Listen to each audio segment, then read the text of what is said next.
Coming up on Game Day Preview, the bazooka arm. Josh Allen might be the favorite to win the MVP. The only thing he cares about is winning today against the Jets. A victory will give them the 2 seed. On the flip side, Saquon Barkley, he's not out of the MVP mix just yet. In fact, he's chasing history. Everything you need to know about the Eagles game today, especially when it comes to QB1. That's coming up next on Game Day Preview.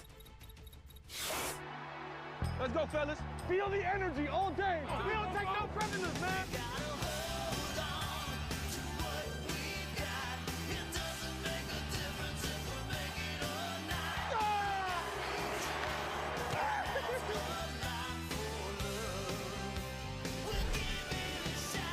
Oh, my goodness.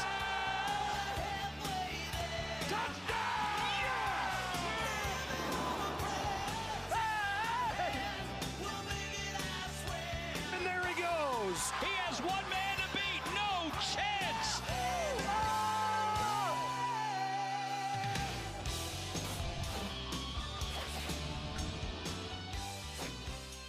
I don't even know where to begin. I guess the best place is with that dude, A.J. Brown. The Eagles, keep in mind, still technically in the mix for a 1 seed, looking more like the 2. Kenny Pickett getting his first start in an Eagles uniform. It is nice, though, when you have a guy like A.J. Brown ready to roll with you. We welcome you inside our studios. Look, there's a lot to unpack here. I got to tell you, look, we got a new open. We got Bon Jovi in the background. And is that like your theme music, Ian Rappaport? It is, as a matter of fact. And like, why not? Why not? I deserve walk-up music, don't You absolutely do. Some people will be like, hey, it's Ian. Like, he's on the shows all the time, every single week. No. What you don't understand is Ian is always on his phone, at home, in a little box. You are real. You are in the flesh. I exist. It's great. This has been awesome. I've been here all week. I'm loving it. Yeah. Look, you guys going global. Well, Netflix action, ready to rock and roll. This is great. I mean, Ian and I have been working together for years, but we've only been on the set together like maybe 3 times. Yeah, a couple times. This is much better. Look, this is great. I'll see you next week. No. Well, I was legitimately excited when he walked through the door. It is awesome to have you with us. And as you usually do, you take us through some of the major injuries and major stories around the NFL. But let's get a closer look at some of these actives and inactives right now. Look, a real heavy concerted effort on the Eagles and what we can expect from them still to come here in just a few moments. Jalen Hurts inactive, concussion protocol, as I made reference to. We will see Kenny Pickett, another quarterback injury news. Anthony Richardson not going to be playing because of that back and foot injury. Of course, the Colts still need a win in a meaningful way against the Giants. How it all affects fantasy also coming up at the bottom of the hour. Meanwhile, Ian, give me some news here because the Miami Dolphins, a little banged up. I know I touched on some of those other injuries. Take me through the latest for them. We'll start with the big one for the Miami Dolphins. Tua Tagovailoa dealing with a hip injury, not expected to play. He's officially listed as doubtful. That's significant because yesterday he was listed as questionable, downgraded him in the middle of the day before they ended up flying. It's the same hip that he injured in college. Obviously not nearly as significant an injury, different spot, but still a hip injury, not expected to play today. So Tyler Snoop Huntley expected to be the Dolphins starting quarterback. Huntley is expected to have Tyreek Hill, their star receiver, obviously been battling a wrist injury all season, probably ends up needing wrist surgery after the season. He is questionable. He is good to go. But then Jalen Waddle, their other star receiver, other highly paid receiver, he has been dealing with a knee injury, also listed as questionable. My understanding is he is not expected to go for the Dolphins. Wow. We got Tyler Huntley, former Pro Bowler, used to play at Utah. Well, sort of. DT, I know. Look, You cannot resist. I know I go. Tom Pelissero does it every time he tweets. It's like the best part about doing it. And by the way, he is truly one of the good dudes. So hopefully he's going to be able to ball in a matchup against the Browns. Meanwhile, Garrett Wilson, I'm sitting here. You and I are hanging out. I'm doing some show prep. I see an email that comes in. Garrett Wilson, what's the long-term play here with gangrene? That's the question. And look, the Jets have a lot of questions moving forward. Who's going to be their head coach? Who's their GM? Who's going to be their quarterback? Is Aaron Rodgers going to be back? You can add, is Garrett Wilson a part of the Jets' future, to the questions. Now, we know that early on in training camp, there was a well-publicized spat between Garrett Wilson and Aaron Rodgers. They actually struggled to be on the same page the entire season. He was the Jets' #1 receiver. They brought in Davante Adams, which he wanted. He was for the Davante Adams trade, but he has gotten 20 fewer targets than Davante Adams. Since Adams has been, there's plenty of times he has been open. He has not gotten the ball, left wondering, what else do I need to do to get Aaron Rodgers to throw me the ball? And I would say this. There is a chance, a legitimate chance, that if Aaron Rodgers is back with the Jets, which we don't know that he will be, if Aaron Rodgers is back, that Garrett Wilson requests a trade. He is in the third year with the team. It is usually when you decide, do I pay someone or move on? Jets have a huge decision to make as it pertains to Garrett Wilson. Wow. Which is what's the choice here, right? I mean, considering what we've seen from this offense. Well, he's young. We're good. We're rolling with Garrett Wilson. You would imagine that would be the case. I had to tell you, it was short, but it was great. I know you got to get running here. It was awesome to have you in studio. Great Can we hanging out with make you this guys. a regular thing? I wish. Come on, man. Look, you know, Northeast is originally where I'm from. I know that's where you're based right now. Set it up in my basement. So SoCal weather. I know you. I did play golf this week, being told. Right? Which is amazing. there you go, So, Ian. with the phone going off, breaking stories as he always does. Ian, seriously, always great to have you in studio for Great having all you the guys. details around the NFL, especially what's going to happen with Gangrene. Meanwhile, you were on the road yesterday, Steve. Speaking of cold weather, Foxborough against the Chargers. We saw this Patriots team trying to handle business, but boy, oh boy, Ladd McConkey, the rookie, just balling here. Oh, just balling. I mean, he's so good. 2 touchdowns, breaks the Chargers rookie record, both by Keenan Allen for catches and yards.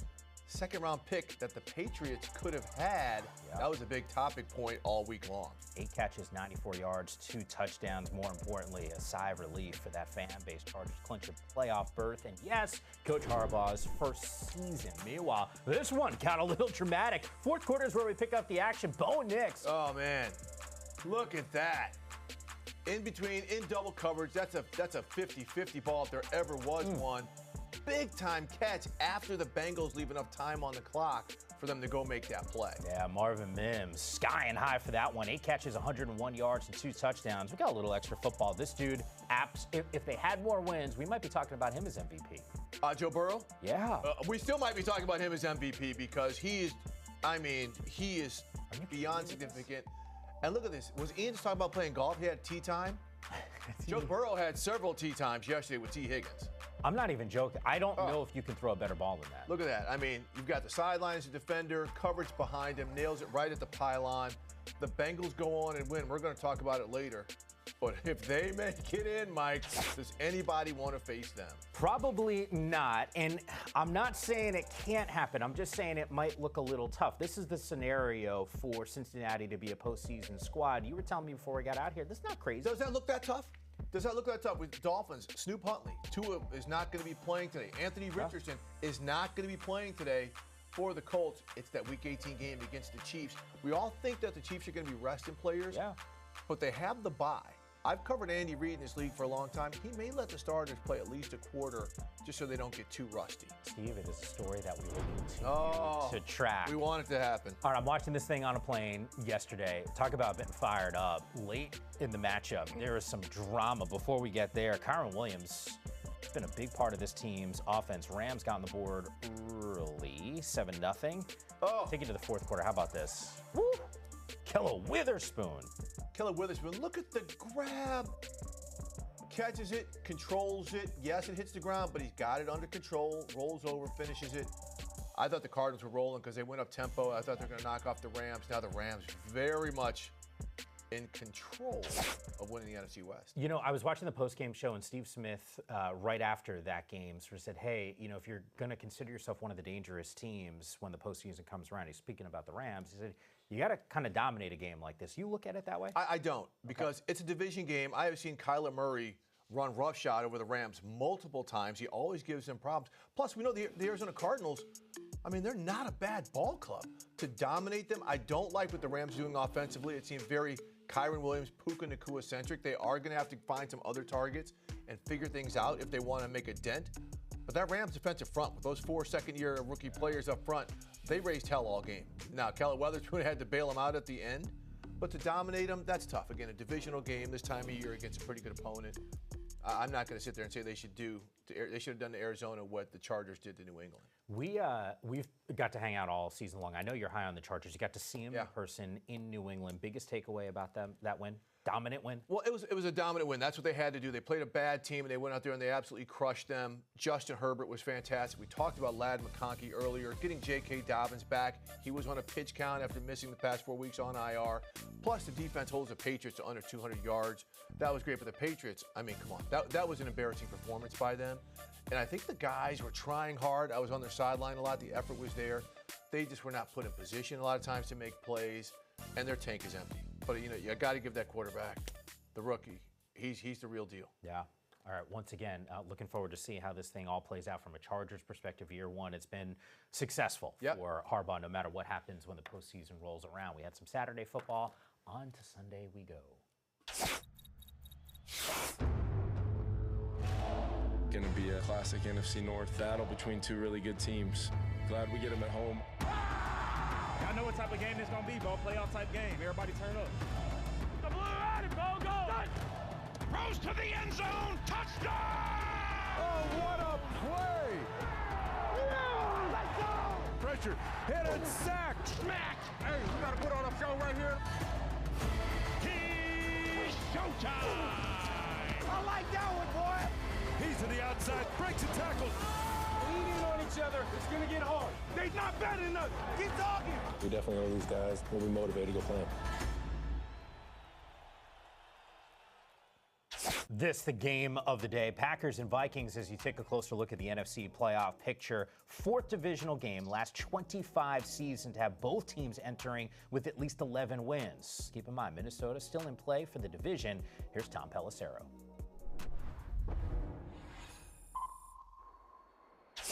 Yeah, it is a massive clash today between the Vikings and the Packers, and Green Bay is going to be a little bit shorthanded. Cornerback Jair Alexander out once again, still dealing with swelling in his knee. Wide receiver Christian Watson, who banged up his knee on Monday night, I'm told also is unlikely to go.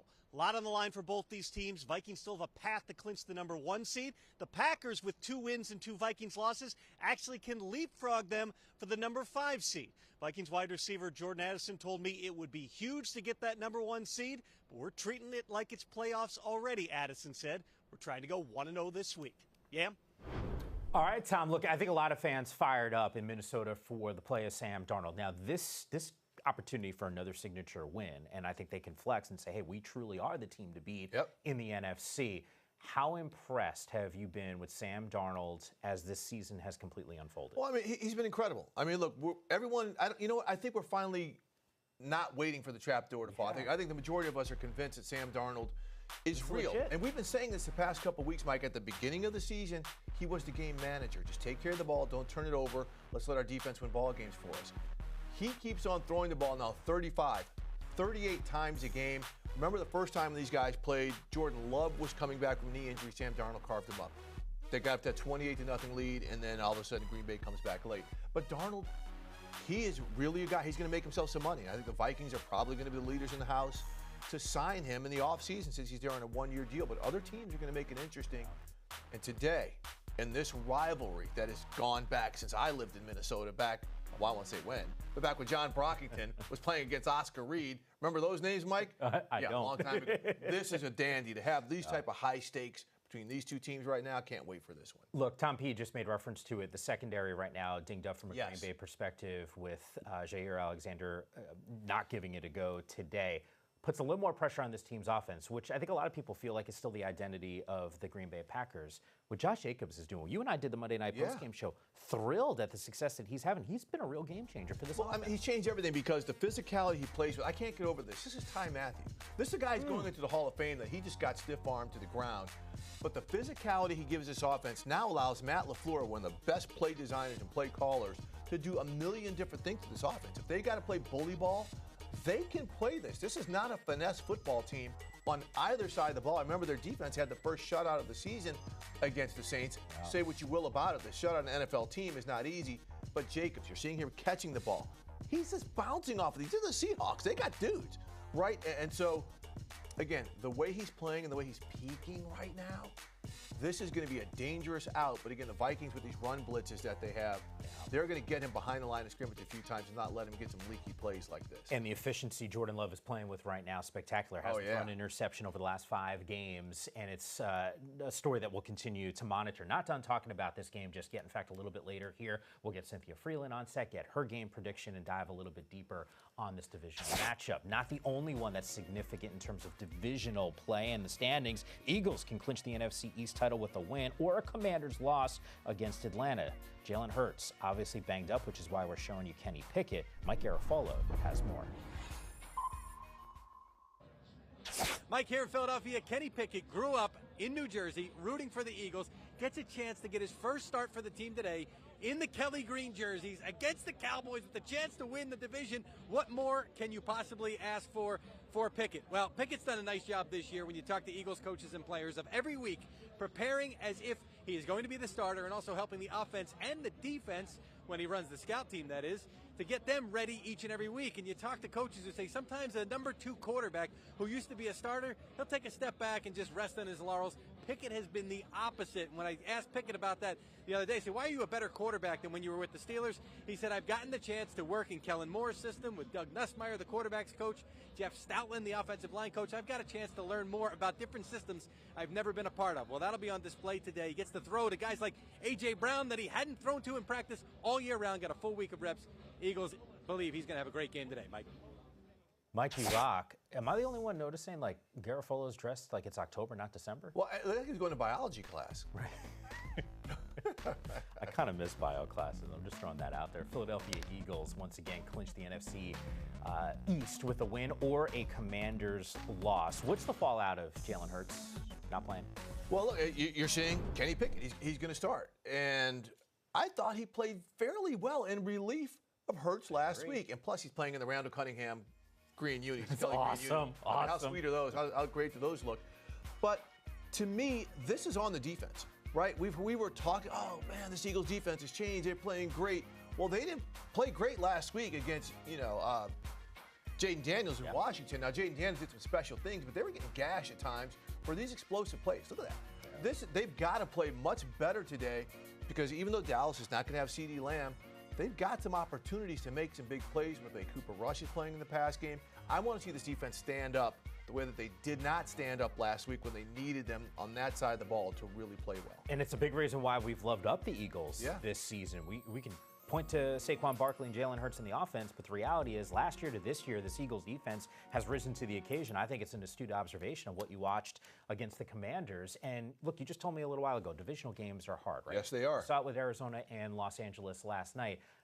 Cowboys are playing good I don't want to say it's out of nowhere. They're playing good football right now. They're competing. That's why people are talking about Mike McCarthy getting an extension because they're playing so well at the end of the season, but they don't have CeeDee Lamb today.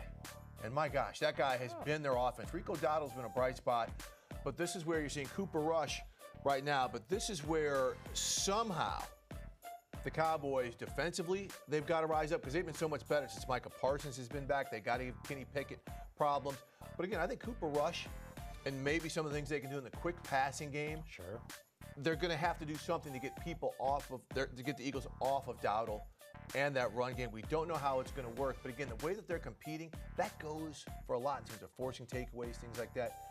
It's going to be tough sledding for them today. But again, I've got to love the way the Dallas Cowboys have played the past few weeks, just in terms of overall effort and want to. Yeah, and the fantasy fallout of this matchup with Jalen Hurts' injury once again coming up in about 15 minutes time here on Game Day Preview. Don't you like those Randall Cunningham Eagles Oh uniforms? my God, so sweet. I just think about like some of those like haymaker throws and you get the whole deal. By the way, Eric Allen used to rock one of those uniforms. And some good news around Pro Football Hall of Fame finalist, one of the final 15. And Hall of Fame person as well. Yes, I would throw it out there for Eric Allen. Meanwhile, last time these two teams met as the Bucs and the Panthers won overtime. Baker and company got the win. What can we expect today? The answer still to come here on Game Day Preview.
With the second pick, the Washington Commanders select Jaden Daniels.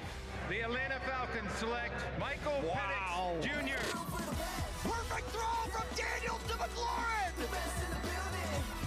Penix going to throw it downfield. It's caught. Jaden Daniels does it again. The Cowboys behind victory. Bijan Robinson bangs into the end zone. Make room for the. Really looking forward to this matchup between these two teams, and there's a lot at stake. Not only just reputation from rookies, and maybe one of them even winning Offensive Rookie of the Year. That's number 5, Jaden Daniels. But the playoff picture here can clinch a playoff berth with a win or a Bucs loss against Carolina. On the flip side, for the Atlanta Falcons, they can clinch the NFC South with a win and a Bucs loss. Now, keep in mind, this offense has been rolling now that Michael Penix is in the fold. One game. Yeah, it's one game. I'll take it, though. Okay, yeah. I mean, because it wasn't looking good with Kirk there for a little bit of time. Time for Rookie Watch. It's presented by New Era. All right, let's start with Jaden Daniels. We'll circle back on Michael Penix here in just a moment. It hasn't felt too big for him the entire season. Right, and at this point of the season, he's no longer a rookie. Yeah. Right, he's been running this offense all season long, and that's why he's got to continue doing what he's doing. And I think today, that's going to have to run like we saw him do last week, a lot of times to buy time to throw the ball, but also to hit some explosive plays in the run game, because the Falcons tend to sit back. Raheem Morris, just kind of his strategy, sit back in the first half. So the Commanders will be able to kind of run their offense on schedule like the way they do. Run game, pass game. But then Raheem Morris, as the game goes on, he starts to dial stuff up. And they've got to generate manufactured pressures because they don't have a man beater on the edge.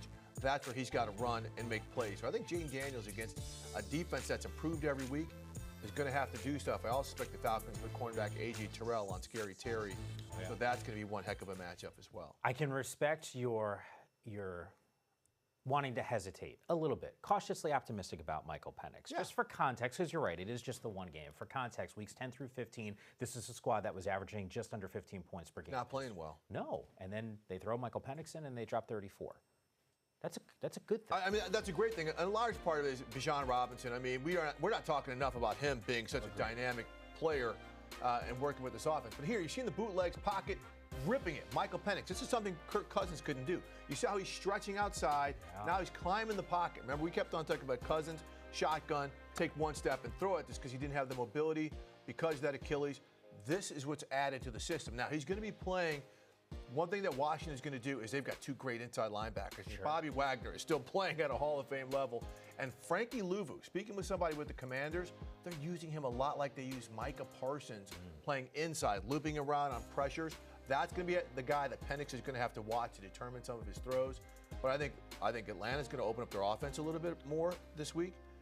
So this is going to be something, again, Bijan Robinson is going to be the key, but Penix not turning it over for Atlanta to win is really going to be the priority. You and I were talking off air, and I know you talked to a couple folks around that Commanders squad a little bit later. Really unique insight on this Commanders defense. We know it's been better. Man. How much better? Once again, we will offer that in just a little bit here on Game Day Preview. Meanwhile, we'll continue to dive through some of the playoff pictures right now. Here we go. Yeah, in the AFC right now, we obviously know what the Kansas City Chiefs have been able to accomplish. There's a conversation about resting guys late in the season. We'll talk more about that coming up in just a bit. We've got a Buffalo Bills team, 2 games behind Kansas City for that 1 seed in the AFC.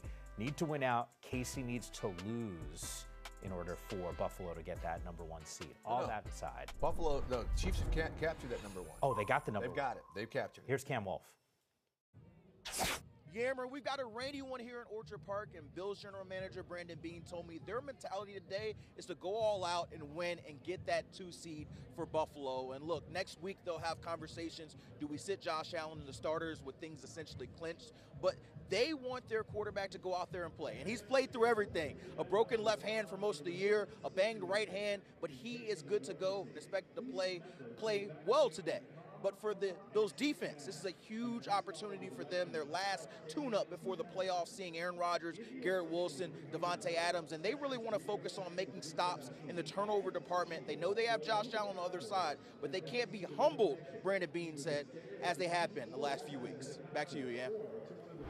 All right, Cam. All right, meanwhile, just to reset once again, Kansas City's already clinched that 1 seed, first round bye. Buffalo can't finish lower than 3 with a win today against the Jets, and a victory would give them that 2 seed. Outside of the playoffs, what's the significance for Josh Allen and this team today?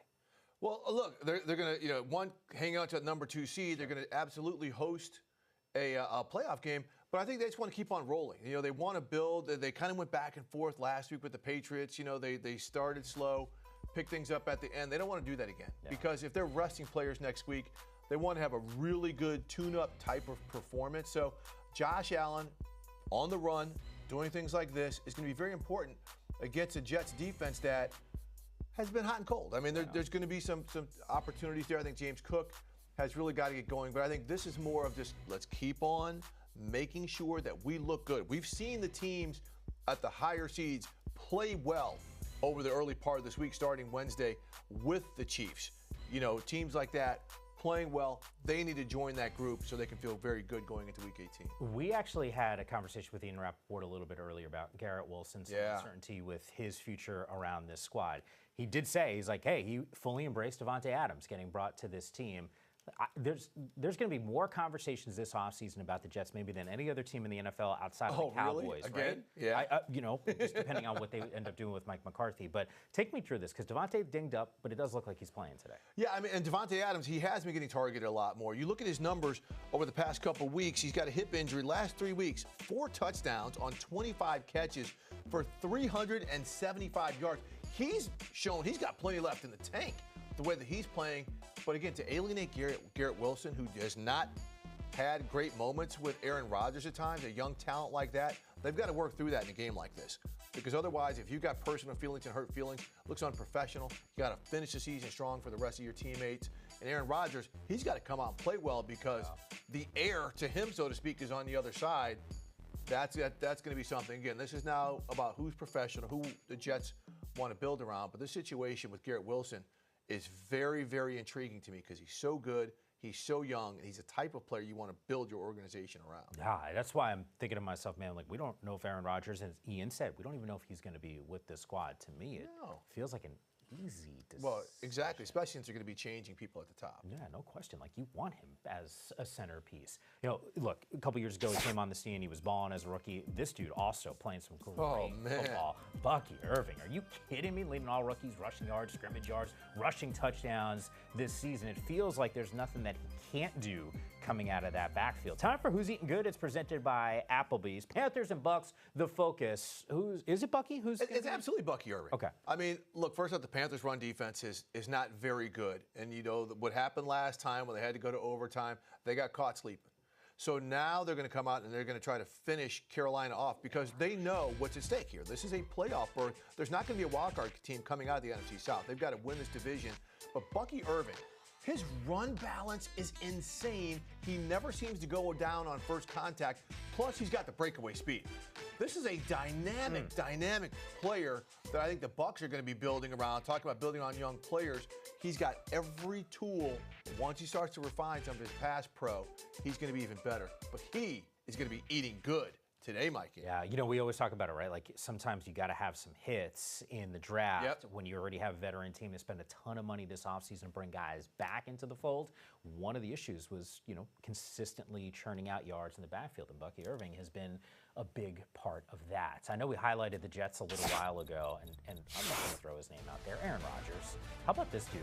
One passing touchdown away from becoming the 5th player in NFL history to reach 500 career passing touchdowns. Is he going to be wearing a Jets uniform next season? I have no idea. Will he throw a touchdown today? I don't know, but it feels like it could happen.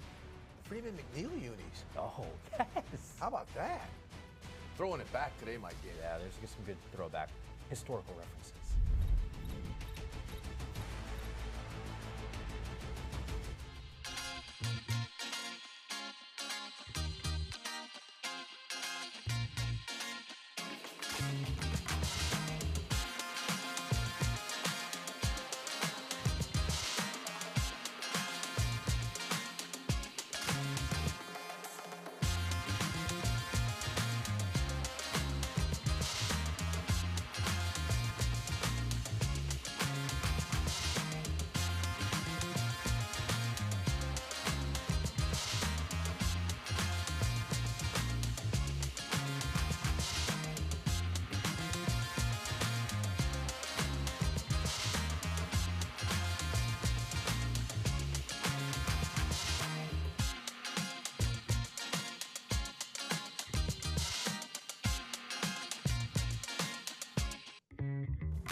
It's time for Who Scores. It's presented by DraftKings Sportsbook. Just look at a same-game parlay. Just throwing this out there. Obviously, when you look at Tyreek Hill, an 8-time touchdown scorer. He's had a touchdown in 3 of his last 4 games. Right. Maybe a guy that you want to consider. But I don't know. Like, you look at this matchup. You know these two teams really well. You've seen Cleveland a couple times. Is there a guy just in general that you think has a good opportunity? Well, it's a hot player, and that's Dolphins tight end Jonnu Smith. Now, he's been getting a lot of his receptions and stuff with Tua throwing it to him. It's going to be Snoop Huntley at quarterback today with Tua likely out with that hip injury. Tight end is a young quarterback or an inexperienced quarterback's best friend. So I think Jonnu Smith is going to be getting to the end zone over the past 5 games, 3 TD catches, 37 overall receptions for 354 yards. A valuable option today. So Dolphins some playoff implications in their matchup. Another one that's sort of caught our eyes, Colts and Giants. Yeah. Top of the show, we told everyone Anthony Richardson banged up. It'll be Joe Flacco that's out there. As soon as I heard the news, and not for nothing, even if Anthony Richardson was playing, there's one guy in particular who looks completely healthy these last couple weeks, and he is fun. He looks like the guy from a couple years ago who was dominating the NFL. Yeah, Jonathan Taylor. I mean, the Colts running back. What's crazy is he only has 8 touchdowns, and he had 3 last week, right, when he ran all over the Titans. It did drop one that would have been 9 before, but anyway. Okay, we're staying positive today.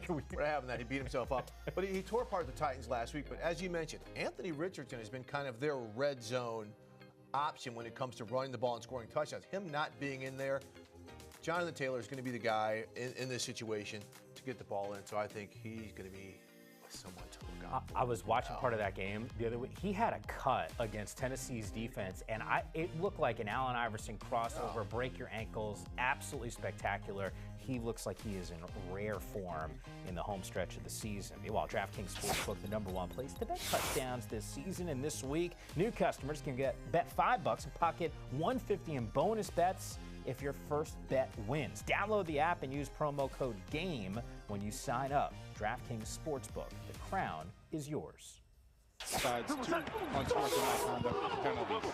Now Gibbs stumbled after taking the snap, but it doesn't matter. Connects with Laporta for a Lions touchdown. Laporta, who's right there, that's going to kind of stumble out of there.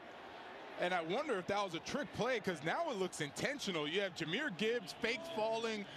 You have Jared Goff fake stumbling, and then all of a sudden Laporta comes screaming out. Yeah, just going to throw that out there. That was just nasty. Time for Road Warriors, presented by Courtyard Marriott. Undefeated on the road. Lions have been balling. By the way, we just love playing that play. Oh, well, why not? Burn Chicago fans. Oh, you said it, not me, Mike. I didn't slug it into the rundown. I'm just saying there's a theme that's coming. I feel like I've seen that play a couple times right now. The Lions, keep in mind, they've handled business on the road this season. They can clinch the North in a 1 seed today with a win and a Vikings loss. In terms of the recipe, how they're winning some of these games, offensively, you've seen a ton of play action here. Well, and I love the road element to this, because even though the Lions are a dome team, they are built to play outside. No question. Right? So if they've got to go in a cold weather situation, say Philadelphia or something, they are built to do this. But today, they're not going to be pulling out any trick plays against the 49ers. There's too much respect right there. And I think it's going to be some of the play action stuff. We saw Jahmyr Gibbs really do his thing last week with David Montgomery out. So they're going to be doing some things with him in the passing game.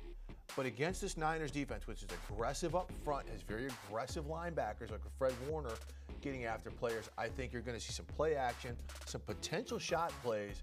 But I think this is also one where the Lions are going to just control the clock a little bit with some of the things that they can do. They can go on a 10-play drive, then they can beat you with 1. One interesting note, Jameson Williams, who we're seeing right there on the big play. Oh, yeah. I was told this offseason he really started to get things together last year when Teddy Bridgewater was in that locker room. Yeah. You know, Teddy B was coaching Northwestern High School to a state championship, but he's back. And Jameson has got his mentor and his confidant there. I'm expecting big things for him over the next couple of weeks. I absolutely love that. There's a little note for you. Yeah, man, like that's definitely big time. And yet on the flip side, if you would have told me before the season the San Francisco 49ers would be sitting with a 6-9 record on the outside looking in by a mile, I would have said, you're crazy. And yet that's the reality of this situation. Brock Purdy, how do we get things right against this team and that defense? Well, they're too beat up. I mean, and the main thing, first part, they can't get in a big time deficit because they get singular one-dimensional. So I think Brock Purdy's got to stay on schedule from the jump, and I think he's got an opportunity to do this. I mean, the Lions defense is playing a lot better, but dink and dunk, right? If you can get death by paper cut, which they're going to have to do. They don't really have a ton of explosive players. It's Ricky Pearsall, Deebo Samuel. That's how they're going to have to do. Brock Purdy's going to have to really play well because the Lions are going to stack up to stop the run. We know that's what Kyle Shanahan wants to do. Big time for Brock Purdy to also show himself he's going to be worth that $50 million plus contract that could be coming his way this offseason. I'm glad you said it. I did a radio hit in San Francisco, and I say he's $200 million guy. And they're like, really? I'm like, that's the going rate for these dudes. That's what it is. I wish people would stop talking about it. It's not crazy. That's just what guys who play that position, who are starters in the NFL, that's what they get. Like, it is what it is. You may have a $200,000 house, but if the comps in a neighborhood are $500,000, that house is selling for $500,000. There we go. I'm still a renter. I know what he's saying. I'm just throwing that out there. By the way, look, we do this all season long. We're talking about the Detroit Lions, and I get it. Unis, oh, the unis are sick. But you're like, hey, where's Cynthia Freeland? You guys are just talking Lions. It's all good. I see her. She's going to be on set with us coming up next. And yeah, Devontae, hold on to the football.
Oh, there's Kenny. He's getting the start today. Oh, he gets to rely on that dude. Saquon Barkley, not out of it in the MVP race. One of the monsters so far this season. Chasing some records, handling some business. Can't wait to see him out on the football field. It's worth repeating again. The uniforms are sweet. They're Start, so sit, time. NFL Primetime Fantasy, sponsoring this segment. Mike Florio, Michael F. Florio. I don't know if Mike Florio. Mike Florio, yes. Ready to roll with us. We don't have to. Cynthia R. Freeland. I don't need to use my middle name. Oh, no, but you know? F has got a special. It carries a lot of weight when it's that middle initial. It does. By the way, my middle initial also F. My initials MFY. So we can twist that any way that you'd like. We'll keep this family appropriate. I so love that you went there. Throwing that way. Oh, that was great. I wasn't expecting that. And by the way, great to have you on the set. We're used to having you start with us. You know, we had some Pictionary we had to play today. We lost. It wasn't worth it. I did see Lil Wayne in the building. Lost as well. in Pictionary to Lil Wayne, okay? I don't know what I'm going to do with my life now. I lost in Pictionary to Lil Wayne. Mike Florio's like, can we talk fantasy? Yeah. He's like, what are we doing right now? Mike, sorry, we usually get time to catch up before the show with Cynthia, and now we're just doing it on air for everyone. Let's go through some of the quarterbacks that you like in terms of the starts and the sits. Look, some notable names that are here. I can't help but catch my eye on Cooper Rush, who's been playing well. Obviously, Philadelphia's defense, at least last week, Steve was telling us a little more miss than hit against the Commanders. Put that to the side here. Brock Purdy. You like him as a start against Cynthia's Lions. They're trying to get everyone riled up here. Why? Well, for one, he's been playing better as of late, at least fantasy-wise, with 21 or more in 2 of his last 3 games. But it's really about the matchup. The Lions, 3rd most passing yards, 8th most pass touchdowns since week 12. Their banged-up defense have allowed the most fantasy points per game to quarterbacks in the last month. And really, they're good at stopping the run. They've struggled against the pass. So in a game where Purdy and the 49ers could be chasing points because no one could slow down Jared Goff and that Lions offense, that is a recipe for fantasy success. Just having to throw a whole bunch should lead to fantasy points.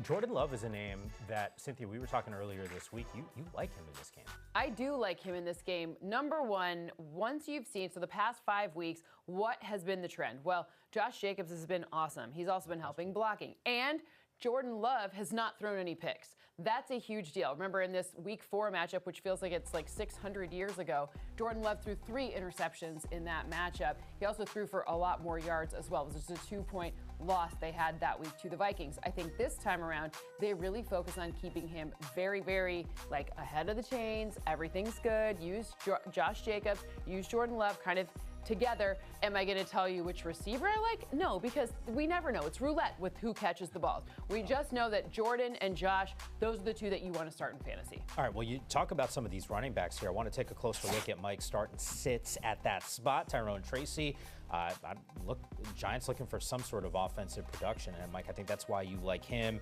as a start. But, you know, on the sit side, Rico's been a guy that you've been pretty high on. Why sit him? Yeah, I've been riding with Rico a lot as of late, but last week he gave you just 8 fantasy points, and the week that last time he played the Eagles, he gave you under 9 fantasy points, and that's the thing here. Philly is bottom 6 in rushing yards, touchdowns, and fantasy points allowed to running backs. His production has been dipping a little bit as of late, tough matchup, and now no CD Lamb. So the Eagles defense could keen in on him and be like, we want anyone but Rico Dowdle to beat us this week. So with the championship on the line, floor's low, risk is high. That is the kind of player that I look to get away from in a week with this much stakes on the line.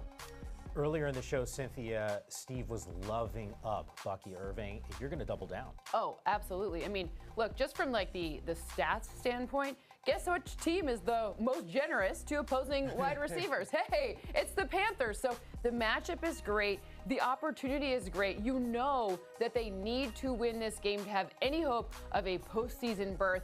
When those types of things are all aligned and it's a divisional opponent and it was something that was a little too close the first time, I think you see that rematch and you think, okay, this one, Bucky Irving just goes crazy with tons and tons of points for you. Oh, the sound effects were pretty strong there. It's just a little Wayne, you know. Had to up my game a little bit. Well played. Wide receivers starting sits here. Mike just told us about Brock Purdy, so not a surprise he likes Debo in that lineup. Just for context, Devontae Adams, Malik Neighbors, both of those guys dinged up. Ian Rappaport joined us in studio earlier. Also informed us both those guys will give a nod. And Mike, speaking of Devontae, you like him on the road. Yeah, I feel like I need the Lil Wayne lighter flick to get this going or something like that. But Rodgers, look, he's not helping the Jets win, but he's helping Devontae Adams. He's made him elite again. 11 or more targets in 4 straight games and 6 of his last 7. Since the Jets bye a month ago, he's averaging just under 27 fantasy points per game. And one thing that I think goes under the radar, he runs a team-high 48% of his routes from the slot. Bills have allowed the 3rd most yards to slot receivers this year. And on top of it all, he wants to catch Aaron Rodgers' 500th touchdown. And you know Aaron Rodgers is going to manufacture that and make that moment happen. So I think Devontae Adams just absolutely eats today. I am with you on that one. I also like your reverse jinx as a Bills fan. But ultimately, I also want to talk about Calvin Ridley, who's in a great spot. Do I believe in revenge? Yes. Do I like things that are petty? also yes. But this is a great opportunity to target a defense that has been exceptionally generous to opposing wide receivers. And of course, Calvin Ridley gets a bunch of targets and he gets a bunch of red zone looks. So that's how you really score in fantasy. Will it probably be Nick Westbrook-Akina? Heck yeah, because you know what? Every time we say it's Calvin Ridley, it's going to be Nick or Chigakonkwo, either one of those. But you want to take advantage of the opportunity here because I don't think 0 will get you 0 points. I think he's a good upside pick, especially if you're in a situation where maybe you have a guy who's questionable and you don't know if he's going to play until later. Just go ahead, slot him in. Throw the term revenge out there. Cynthia, just remember, Steve and I have been very nice to you, always. I don't know if I could say the same about Mike, but... Yeah, you know. Mike I've been nice. Michael F. Yeah, all right, Mike, you can include yourself in that mix as well. Hey, man, always good to get your analysis on the starts and the sits. That will help everyone win fantasy championships. Let's go. Mike, once again, appreciate the time. Always. Speaking of Devontae, we were just loving him up a moment ago. Receiving touchdown 4 straight games. Let's go. Is there another one today? According to our crew, the answer is yes. We're the Altoon unis. Great wide receiver. My throwback game is on. It's Your strong throwback today. game It is great. Very strong today.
Oh, Josh Allen, the bazooka. Let's roll. I think there's an opportunity for him to really just say, you know what, guys, I'm the MVP. Left hand's fractured. He better the way Lamar has jumped back into the conversation, my friend. Definitely in the mix in such a meaningful way. I love the race between those guys. I think a lot of us feel like, and we'll get to Cynthia's projections coming up in just a moment. Got to imagine Buffalo, you got them winning. I think the game of the day, though, might be a little bit more of a razor's edge in the North, with taking a closer look and what the Vikings been able to do defensively against a Green Bay squad. And yet you and I have been talking a whole lot about Josh Jacobs. Did the post-game show on Monday night. He was balling. Cynthia, you were so geeked up and excited about what he can do in today's matchup. Well, I know this isn't going to sound super sexy, but Josh Jacobs' pass blocking is a huge deal. His ability to be on all 3 downs, on the field, being a distraction, a decoy, a blocker, the subject of a pass, the actual ball, like all of those things has been a huge difference maker. It helps keep his quarterback from turning the ball over. It helps because we don't know necessarily always who the subject of the pass is. You never know with that team. However, one thing you are pretty well aware of is that Josh Jacobs, wherever he's going to go, he's going to force missed tackles. That's something he's done at a super high rate. And he's going to be elusive, meaning not only force missed tackles, but find space, especially in the yak game, both types of yak. Yards after contact, yards after the catch, both of them. Well, Brian Flores, Vikings DC, that's your boy, right, Cynthia? It is my boy. Okay, what is he going to do to stop everything you just said? He's going to run blitz? Yeah. He's going to try to catch him before he crosses the line of scrimmage. Before he crosses the line of scrimmage. And, I mean, the way the Vikings run blitz is staggering, and how effective it is. A lot of times it helps out in pass pressure. He may occupy Josh Jacobs as a pass pro guy and have somebody else coming after the quarterback, after Jordan Love. And what that leads to is giveaways by the offense, takeaways by the Vikings. The Vikings lead the NFL in takeaways. They got Jordan Love 3 times the first time they played. Now remember, Jordan Love, that was his first game back after missing a couple games with a knee issue. But the Vikings, again, the way that they get after people in the backfield, look at that back. Jack up pass pro, get to the quarterback. They come at you with so many different things. I think that starts from the first play when the Packers have the ball, just so they can neutralize and occupy some of the thinking in regard to Josh Jacobs. Yeah, Cynthia's projection once again coming up in just a couple moments here. Cowboys and Eagles. I can't believe I'm saying this, but this is a Cowboys team that all of a sudden is finding ways to win. We know CeeDee Lamb obviously banged up right now. Michael Florio told us not necessarily a guy in Rico that he wants to go and start, but Cooper Rush, Cynthia, not making mistakes. No, not making mistakes. It's now I'm sitting here being like, because when you're watching this and you don't have CeeDee Lamb now, it's going to be easier to make mistakes now that they pretty much have a one-dimensional situation going on. So it's going to be on Cooper Rush to really be, we say this as a bad thing usually, game manager. Yeah. Manage the damn game. Don't turn the ball over. I'm a system quarterback. That'd be great. I'd rather be a part. That's what he needs to do. Don't turn the ball over. I was just going to say 9 touchdowns, 1 pick is what he's done since week 12. Yeah, look, Cooper Rush has earned himself more years in the NFL, probably a little bit of money. He's played very well under some adverse circumstances, but today they're going to be really adverse because not having CeeDee Lamb. The Eagles are going to put so much smoke on him. And as Cynthia said, this could be a one-dimensional Rico Dowdle-generated offense. Cowboys are going to have to play special teams and field position. Yeah. But this is where the guys up front for the Eagles can eat. Because, again, the secondary, they're not going to have to double anybody. They can play math up front. They can play 7 or 8 up front and still win because of what they're going to have to do, again, in limiting the limited pass receivers. I don't want to get hit by Jalen Carter ever. Ever. I watch those and I'm like, ugh. Stay away. He's up there with the Nick Chubbs or the all of the, obviously the Myles Garrett, all those people watching Nick Chubb get hurt. That's the other one too where I'm like, ugh, I just can't watch. So yeah, I want to stay in this division here because the Commanders are at home. Yeah. You got a Falcons squad. You had some conversations with some folks around that Washington team. We keep talking about Jaden Daniels, and rightfully so. Could be your offensive rookie of the year. This defense though is balling. This is something that was pointed out to me with the person I spoke with, and I had no idea. Washington's defense last year last in points allowed, yards per game allowed, passing yards allowed. Now they're 19th in points allowed, top 10 in yards allowed, top 4 in pass yards allowed. That is something that has helped Jaden Daniels get friendly field position, and Cliff Kingsbury can call the game a little bit more aggressively because they've got guys on defense playing. Now they're not going to have Marshawn Lattimore today. That is a tough break with some of the things that the Falcons like to do with their wide receivers. However, Mikey Seymour still in the slot. It's going to be huge going up against Darnell Mooney in this game. But again, I think the Commanders' defense needs to be talked about, what Joe Witt and Dan Quinn have done on that side, especially Frankie Louvu and Bobby Wagner on the inside, has been extra special. Yeah. I kind of want Bobby Wagner to be the guy who wins the Man of the Year because he's such a good dude. But that's beside the point. And he's going to Howard University right now to get his master's. He's awesome. Anyways, but that's, we love that. But additionally, they're going to need to figure out an answer for Bijan Robinson. Oh, yeah. That's going to be something where this is really going to test the things that the Commanders have done well, especially Louvu, especially Bobby Wagner, right in the middle. They need to figure out how not just to tackle the guy. They're really good at limiting yards from missed tackles, but this is a situation where Bijan just has a bunch of space to work with. So who's even missing the tackle there? You're right. The answer is no one, because they're getting him open in the passing situations, all over the place. So figuring out Bijan, that's the chess piece for me.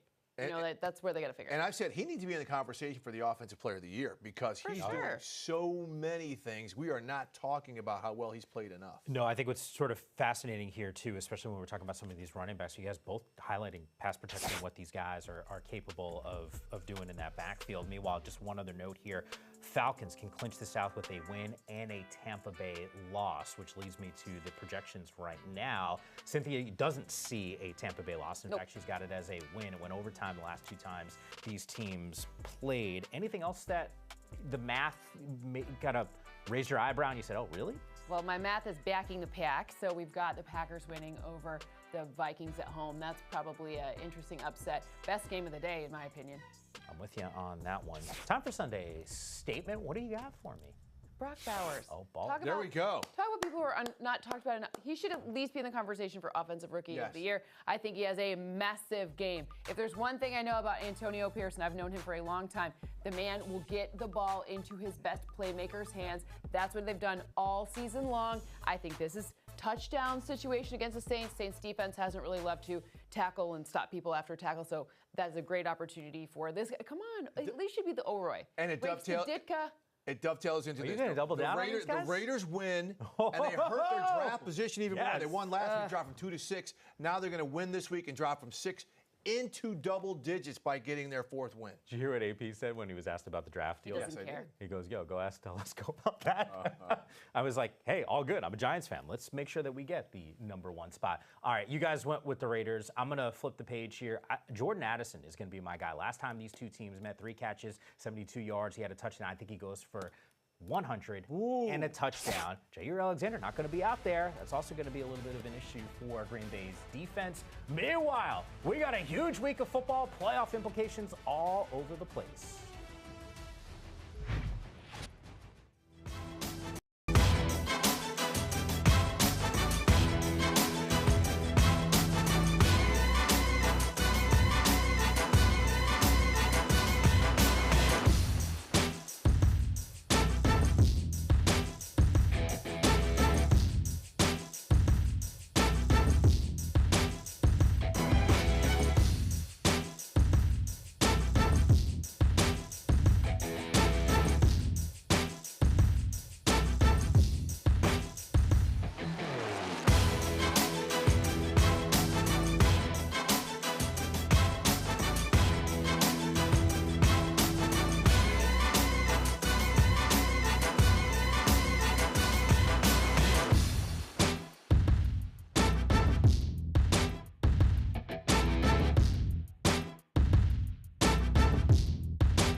Hey everybody, I'm Patrick Claybon. Welcome to NFL Game Center presented by FanDuel, your one-stop shop for all things NFL. We've got highlights, stats, social reaction.